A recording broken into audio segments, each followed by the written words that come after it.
There are many truly great car companies, all with rich, magnificent histories. There's Ferrari, Jaguar, Lancia, Maserati, and so on, and so on. Yes, indeed. But tonight, James and I are going to look at the history of the most brilliant, most inventive car company of them all, Peugeot.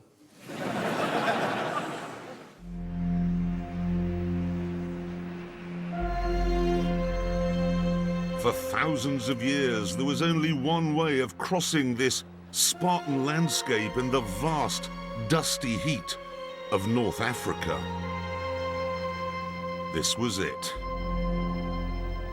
It was used by the Greeks, the Romans, the Berbers, the Phoenicians, the Vandals, the Arabs, the Carthaginians, the Ottomans, the French, the Tuareg, the Italians, and the British.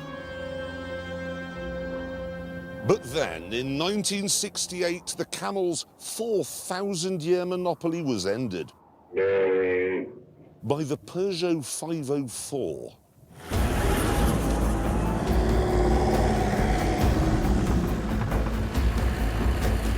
Many people imagine it was Land Rover or Jeep that brought internal combustion to the world's most impregnable backwaters, but really, it was this. The King of Africa, as they called it.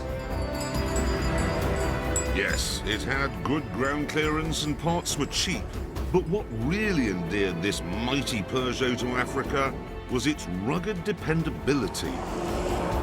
You regularly hear tales around these parts of 504s that have done 1 million kilometres and which have been to places that no Land Rover could reach without falling to pieces.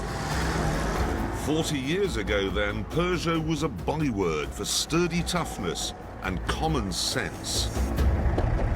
But then, in 1983, Peugeot decided it didn't want to make strong, sturdy, beige cars anymore. It wanted to throw off its sensy panties and be sporty and frivolous and fun. So it completely changed direction.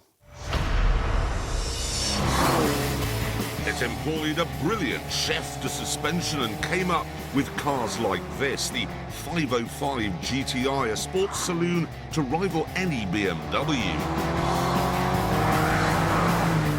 And then there was the 405 MI16, which sounded like it was a machine gun, and it went like one. But best of all, Peugeot gave us this. The phenomenal 205 GTI, a car that was fast, even with James May at the wheel. Was this the best hot hatchback of the 80s? Well, it was definitely a contender, wasn't it? It's still good.